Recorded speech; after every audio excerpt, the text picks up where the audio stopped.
दोस्तों नमस्कार। दोस्तों, कन्यादान, समयदान और रक्तदान ये तीनों ही बड़े धर्म के कार्य होते हैं। दोस्त, ये कहानी है दो मित्रों की। वो दो मित्र थे, बड़े घनिष्ठ थे। बचपन में वो एक साथ पढ़े लिखे थे। दोस्त, जब कुछ वे बड़े हुए तो उन्होंने अपने अपने उनके रास्ते और अपने विचार अलग थे। तो बॉब एक व्यापारी बनना चाहता था और जिमी एक कलेक्टर या मजिस्ट्रेट बनना चाहता था। दोस्त, एक रात, बरसात की रात थी, ठंडी सर्द की रात थी। उस समय दोनों दोस्त अपने अपने घर से एक रेस्टोरेंट की तरफ जाते हैं। एक बढ़िया सा रेस्टोरेंट उन्होंने देखा। उसमें शाम का डिनर या नाश्ता जो भी उन्होंने करने के उद्देश्य से उस रेस्टोरेंट में पहुंच गए। जब दोनों ने अपना नाश्ता कर लिया, करने के बाद उन दोनों ने आपस में एक वायदा किया। दोस्त, वो क्या वायदा था वो सुनिए। वो वायदा था कि आज ही के दिन इसी समय पर और हम इसी टेबल पर और इसी रेस्टोरेंट में आज से 20 साल बाद हम दोनों एक दिन फिर मिलेंगे। ये वादा दोस्त निभाने वाले बहुत कम ही लोग होते हैं।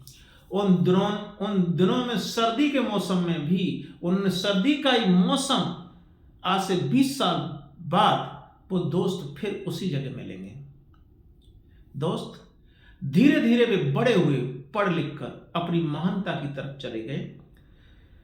तो बॉब व्यापारी बन गया और जिमी उसी शहर का कलेक्टर बन गया। लेकिन दोनों को अपने अपने वायदे याद थे। दोस्त, कि हमें उसी रेस्टोरेंट में एक दिन मिलना है, उसी दिन मिलना है, आज के 20 साल बाद। जब 20 साल बीत गए तो 20 साल में उनकी उम्र भी बीत गई, यानी 40 से 50 साल के बीच में पहुंच गए वो दोनों लोग। तो वो दोस्त जिमी से मिलने के लिए बॉब अपना व्यापार धंधा छोड़कर उस दिन दूसरे शहर से उसी न्यूयॉर्क शहर में अपने दोस्त की तलाश में आता है। दोस्त,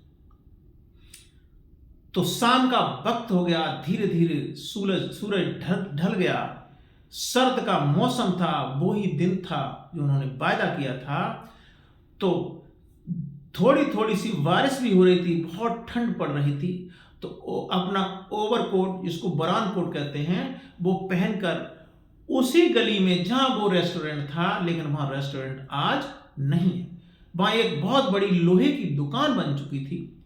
उसने जैसे तैसे करके उस जगह का पता लगा लिया कि वो रेस्टोरेंट जरूर नहीं है उस जगह, लेकिन मेरा दोस्त जिमी इसी जगह हमसे मिलने जरूर आएगा, क्योंकि हम भी उसी वादे पर इसी जगह पर आए हुए हैं।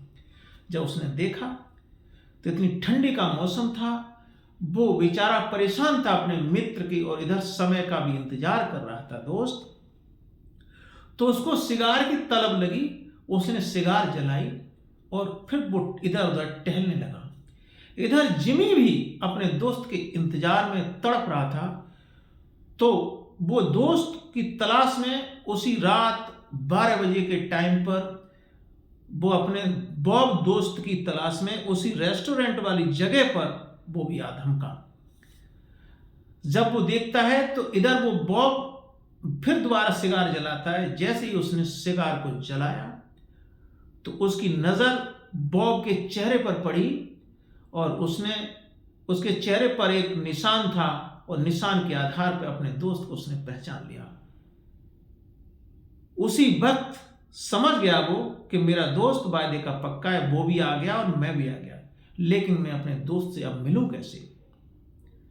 इतना देखकर वो दोस्त अपने घर आया और अपने ऑफिस पहुंचा। ऑफिस से उसने 2 सिपाही भेजे और ने कहा, इतने इतने कद का आदमी और इस तरह से इस रेस्टोरेंट वाली जो पुरानी जगह थी उसी पर टहल रहा है, आयरन की स्टोर की दुकान पर इधर उधर घूम रहा है, जरा उसको पकड़ के लाए।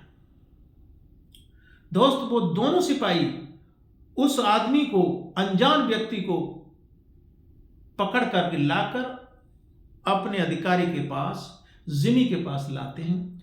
तो उसने कहा, भाई मैं तो अपने दोस्त का इंतजार कर रहा था, मेरा दोस्त क्या है कि आपने मुझे क्यों पकड़वाया?